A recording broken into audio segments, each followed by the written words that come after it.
Hi YouTube, it's Shannon, and today's topic, or this week's topic at Women's World is, are your in-laws in-laws or are they outlaws?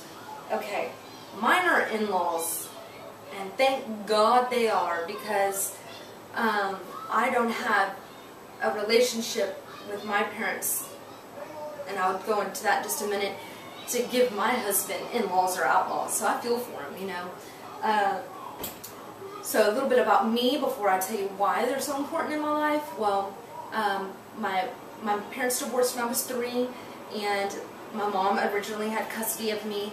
Then at 11, my dad took custody of me, and due to some issues with stepdads, and so needless to say, he got custody of me, and he raised me until I was about 6 years old. Now keep in mind, even before 11, he did the whole weekend visitation, summers, you know, that kind of stuff. But he got physical custody of me, sole custody when I was 11.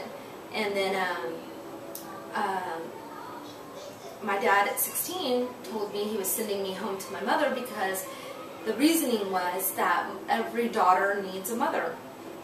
I did not want to live with my mother. My mother, you know, Mom, if you come across this video one day, I love you. You're my mother.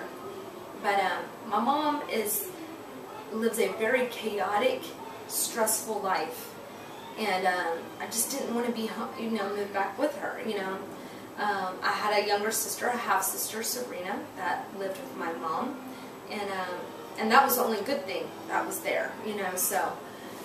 But needless to say, my dad was insistent, and so I moved back home at 16. And then,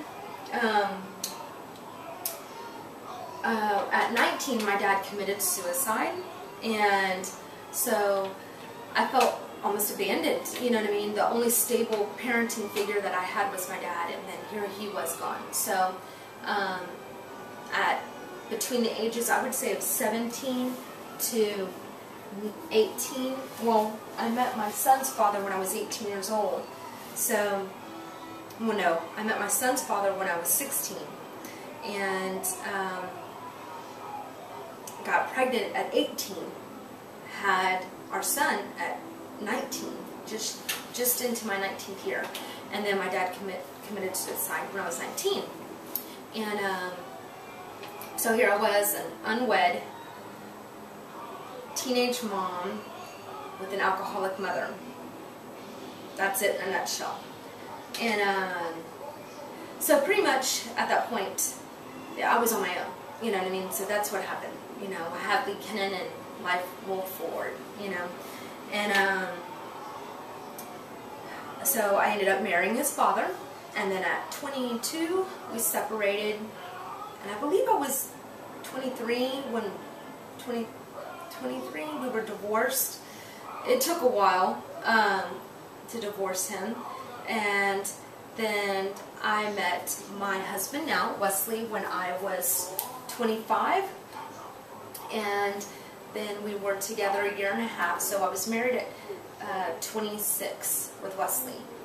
I hit it off immediately with his parents, and it's ironic because one of my prayers when I was going through the whole, I want to start dating again, and, you know, just kind of getting my feet wet, as you should say, after, you know, being with one guy for so many years, and then being young still, you know, I mean, I'm not some older woman at this point, you know, I'm still a kid myself, and having to really retrain my thought and what I was looking for in a father to my son, because ultimately stepdads got to be dads too, you know, and was that he had to have a good relationship with his parents, because I felt like if he had a good relationship with his parents, then that was his example for parenting, right? And of course, you know, I'm almost calling myself a hypocrite, because I really didn't have a very good example when it came to my mother's side. My dad tried his very best,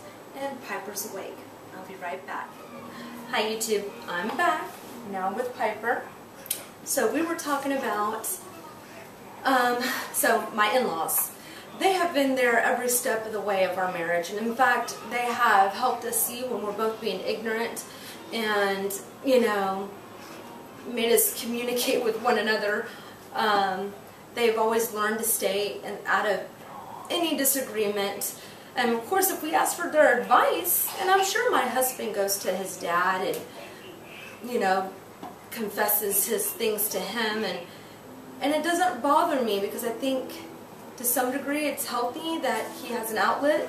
I mean, if he can't trust his own father, then, you know, I don't know, you know. I wish I had my dad around to be able to confide in.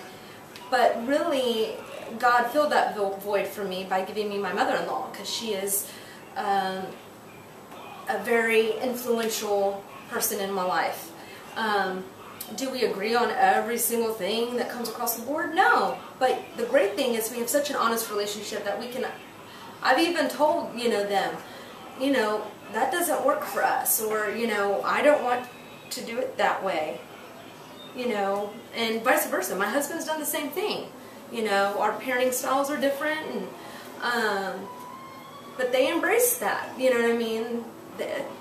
You know, I think ultimately to them, when it comes to any kind of influence about parenting or anything, all they care about is their grandkids being taken care of and provided for. As long as those things are being achieved, they don't really, I don't think really stress the parenting styles, how different we are. Oh, don't cry, baby. So Missy, I think, needs to go have some lunch.